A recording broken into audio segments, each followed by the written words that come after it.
Gente, então vamos hoje à nossa sexta aula de legislação relativa ao concurso de professor no município de Cachoeirinha, Rio Grande do Sul. Eu sempre repito essa primeira parte porque às vezes vocês olham os vídeos fora de ordem, então só para quem eu estou fazendo para um público que eu conheço. Mas como vocês costumam dizer, depois que os vídeos estão na internet, a gente não sabe quem realmente está vendo ou não. Então, por isso que eu repito esses dados, tá bem? Para ter um respeito por todo mundo que eventualmente possa vir a assistir. A gente não tá fazendo vídeo para ser celebridade, como nós brincamos aqui, mas é assim como se fosse um grupo de estudos mesmo. Mas eu sempre procuro fazer essa introdução para saber. Então, no concurso de Cachoeirinha, Rio Grande do Sul, especificamente para o quadro de professores, nós vimos nas aulas anteriores que em relação à legislação só caem 5 leis. Então a gente não tem que sair desesperado achando que vai ter que saber todas as leis que tem por aí relativo à educação, relativo aos municípios, relativo ao estado, ou seja o que for. São 5 leis que vocês já viram nos outros vídeos, mas nunca é demais repetir, né?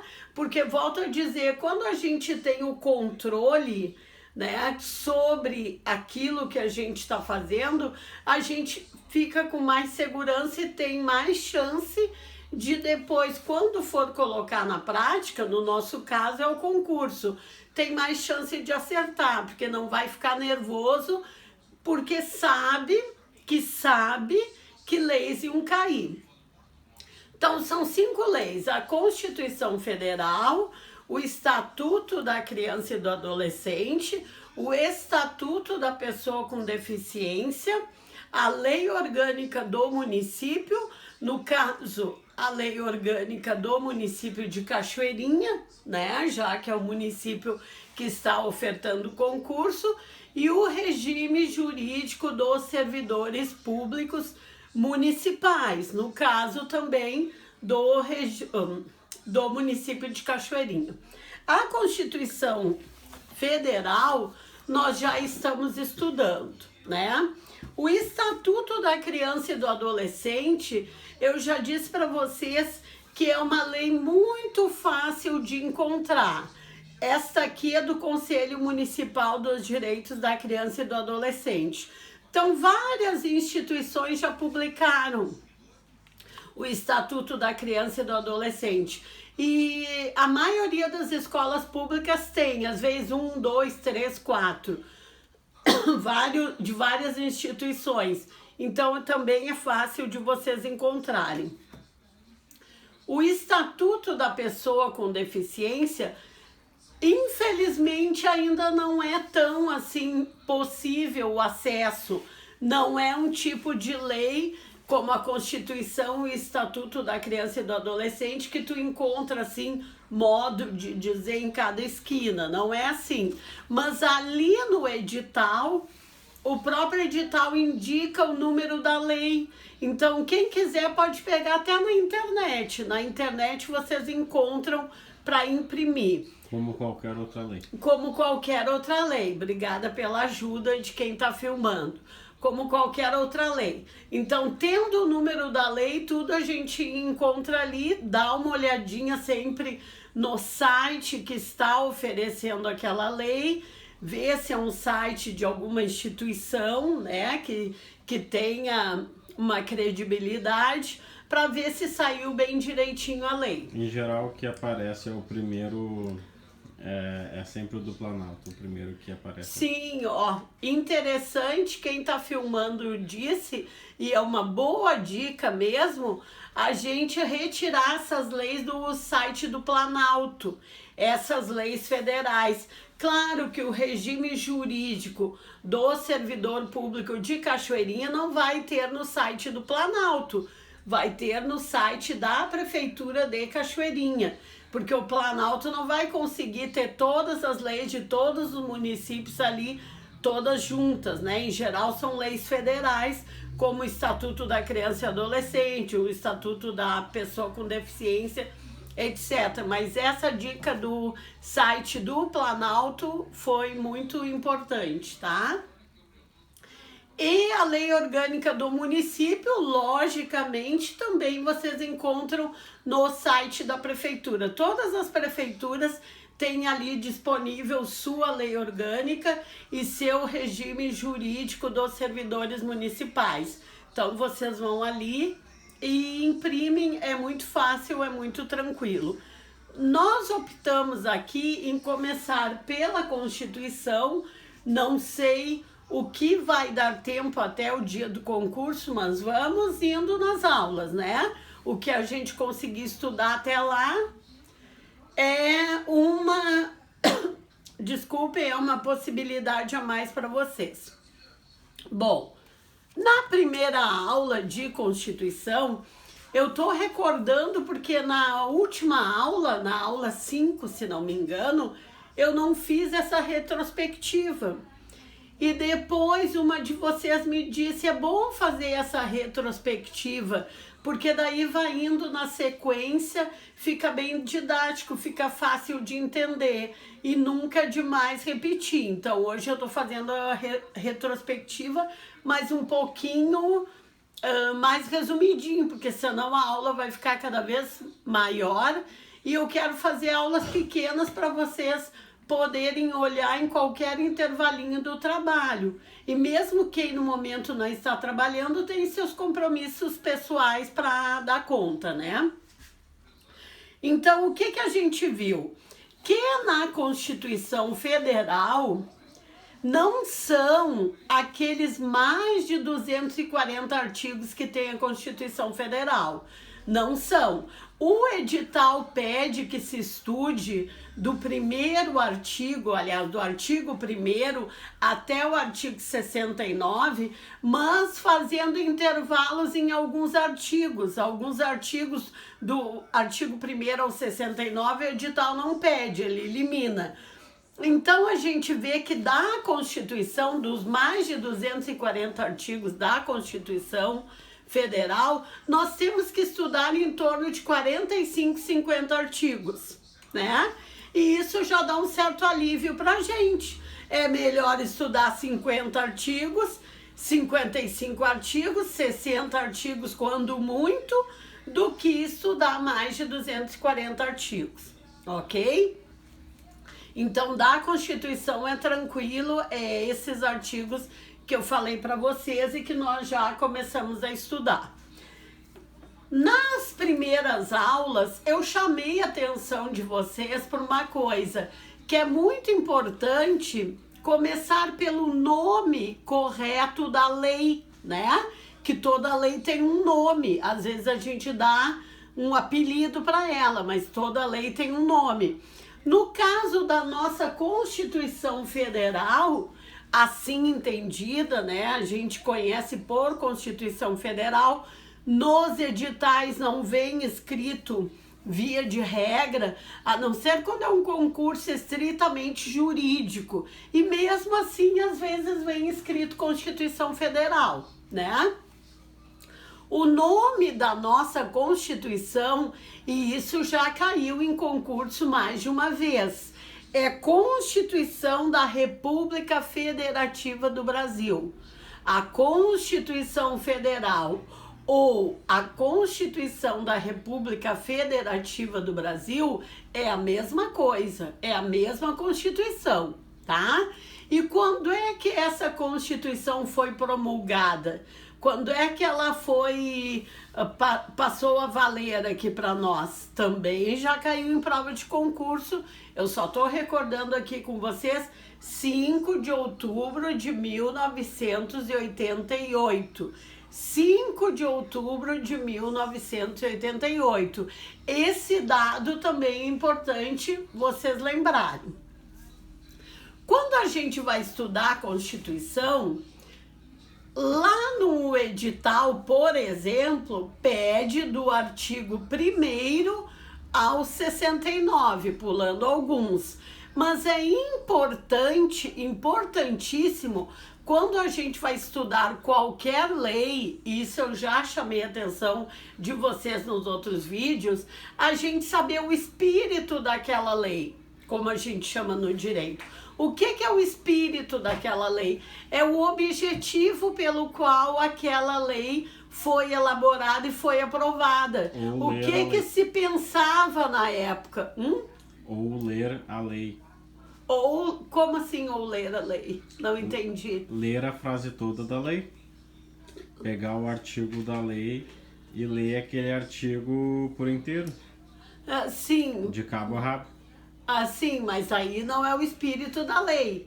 Eu não entendi muito bem Para saber o espírito da lei, tem que ler a lei. Sim, ótimo, ótimo, Então, uma das maneiras, quem é profissional do direito, que não é o nosso caso aqui, vai ser concurso para professor, uma das maneiras de saber o espírito da lei é estudar toda a lei artigo por artigo, como bem lembrou quem está filmando e é profissional do direito.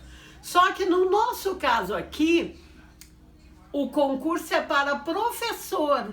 E nós, professores, eu me incluo, disse nos outros vídeos, embora eu seja advogada, eu também sou professora de formação, sou formada em letras, dei aula no município de Charqueadas durante muito tempo, dei aula numa universidade durante mais de 20 anos. Nós, professores, não temos obrigação de saber toda a lei. Então, uma dica que se torna bem fácil de a gente saber o espírito da lei é quando tem, né? A maioria das leis tem, quando tem o preâmbulo da lei. A Constituição tem. O preâmbulo é um pequeno texto de meia dúzia de linhas. Desculpem, é que eu tenho asma, então começo a falar muito, começo a tossir e a idade já não ajuda muito.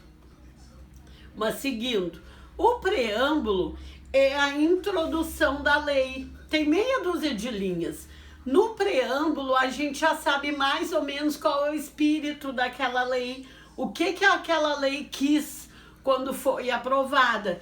A gente sabendo o espírito da lei, principalmente da Constituição Federal, como a Constituição Federal é a lei-chefe de todas as outras, tudo que tiver escrito em outras leis que for contra o que está previsto na Constituição, é nulo de pleno direito, é como se não existisse. Então, se eu sei qual é o espírito da Constituição, eu tenho chance. Um professor já me dizia isso há lá quase 40 anos atrás, quando eu fazia faculdade de Direito. Ele dizia, quem sabe bem a Constituição tem muito mais chance de acertar sem nem ler as outras leis 30% de qualquer prova. Aí a gente pensa que não é nada, mas é muito. Se a gente for pensar que muitas vezes a gente não tem tempo de ler as outras leis, né? Então, digamos, como eu dei um exemplo na outra aula, eu vou fazer uma prova sobre reforma agrária e eu não li a lei da reforma agrária, mas eu li a Constituição e o preâmbulo da Constituição. Eu sei o que diz no preâmbulo. E eu sei que a Constituição é a que manda em todas as leis.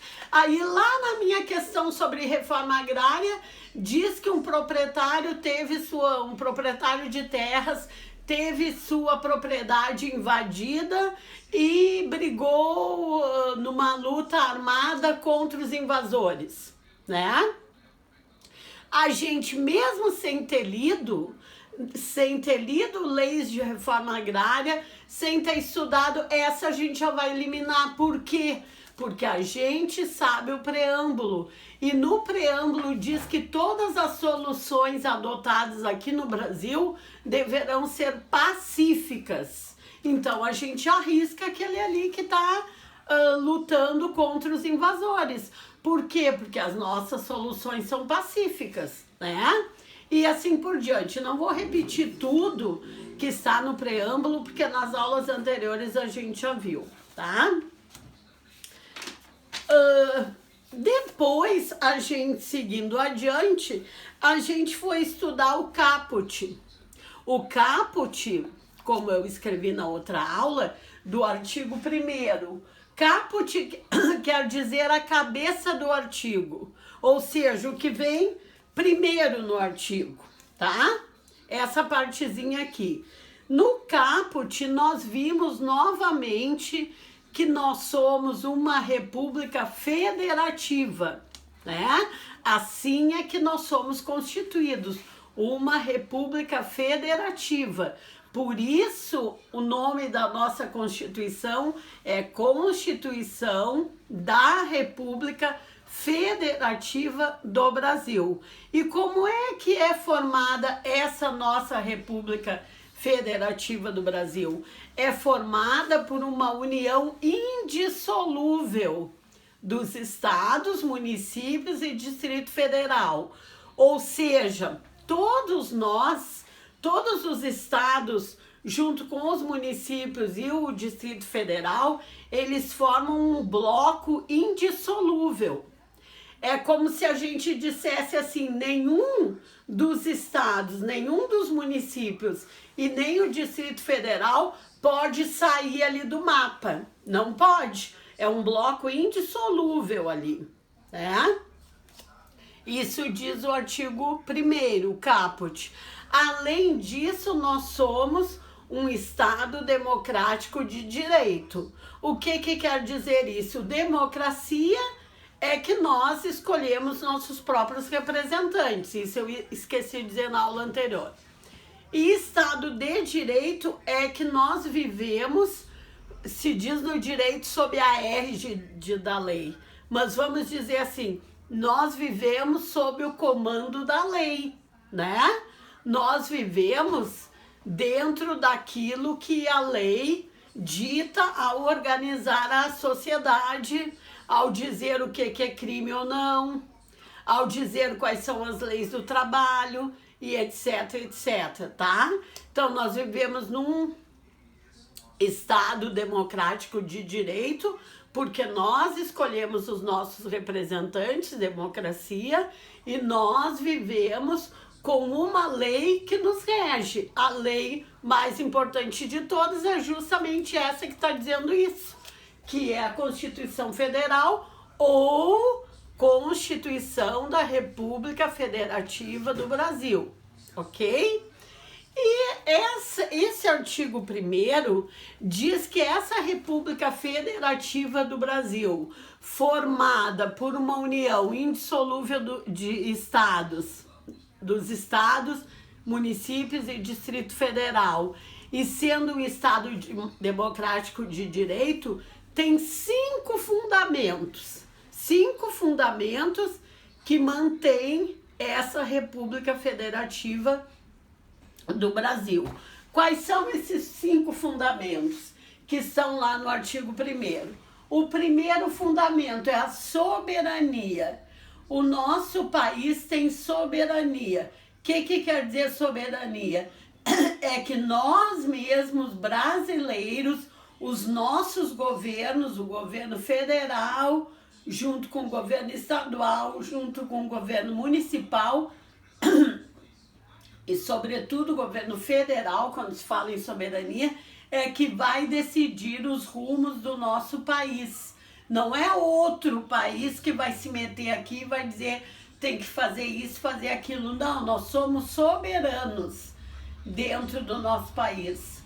A soberania é nossa, nós decidimos o rumo do nosso país, inclusive nós cidadãos, né? Porque somos nós que elegemos os nossos representantes, então a gente escolhe os rumos do país.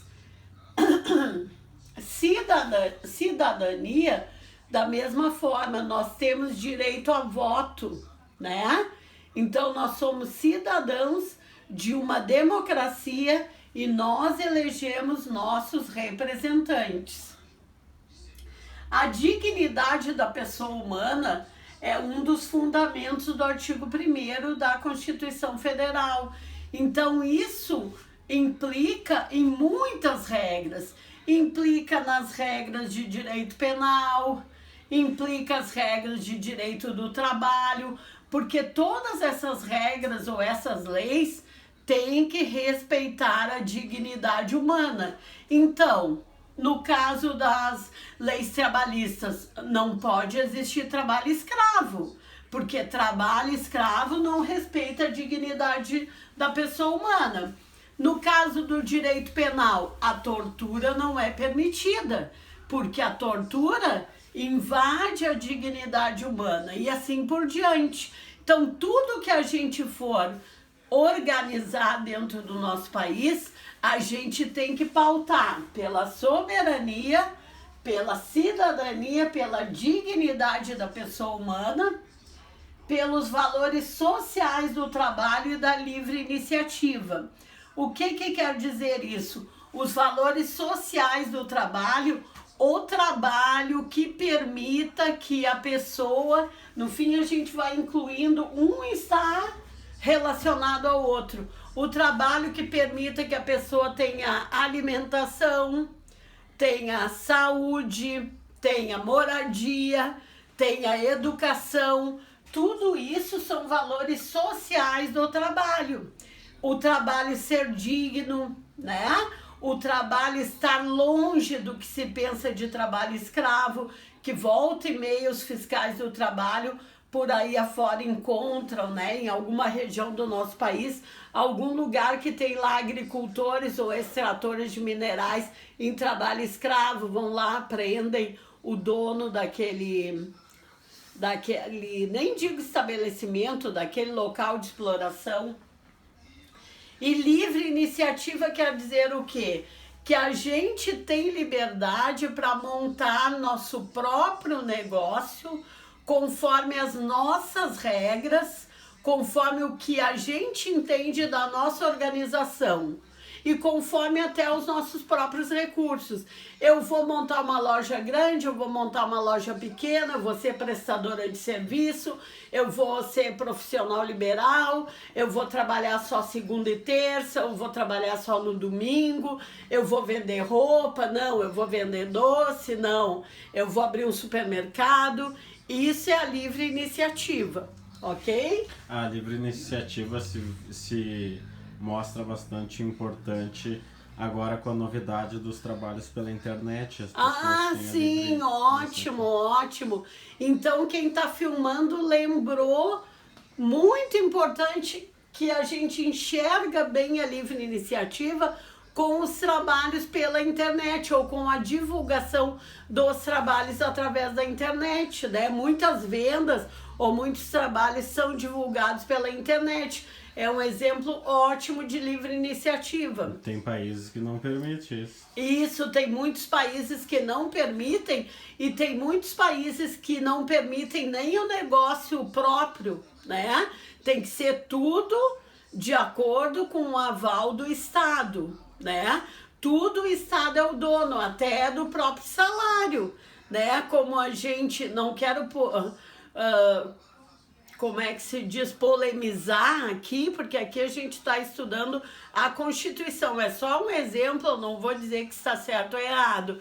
Aqueles médicos cubanos que vieram para o Brasil, parte do salário deles tinha que ser enviado para Cuba, para o governo, né? E aqui eu nem estou polemizando, dizendo que está certo ou errado, porque parte do nosso salário também vai para o governo, através do imposto de renda. Então aqui não é polemizar e ser a favor ou contra de esquerda ou direita. A gente está estudando a Constituição para um concurso, mas só foi um exemplo que me ocorreu agora. E por último, desses 5 fundamentos, o pluralismo político. E aqui, quando falo em pluralismo político, não é só o pluralismo partidário, como em geral a gente pensa, pluralismo político é porque tem um monte de partidos e isso é permitido no Brasil. Mas esse pluralismo também diz respeito a ideologias. Aqui no Brasil tem ideologia de esquerda, ideologia de direita, ideologia de centro. Quando é uma ideologia muito ali no centro, é o centrão, como chama, tem ideologia de centro-esquerda, aquela que é do centro, mas simpatiza com a esquerda. Tem a ideologia de centro-direita, aquela que é do centro, mas simpatiza com a direita, e assim por diante, né? Além do pluralismo partidário. Então, esses são os 5 fundamentos do artigo 1º. Na aula passada a gente viu o caput, nessa aula a gente está vendo os incisos, que são, quando vem em números romanos, a gente chama de incisos, ok? E na próxima aula a gente vai discutir o parágrafo único desse artigo 1º, tá? Quem for olhar os vídeos, procura olhar numa sequência, que daí vai ter chance de entender melhor cada aula, ok? Mas eu tô procurando, dentro do possível, deixar uma aula independente da outra, tá?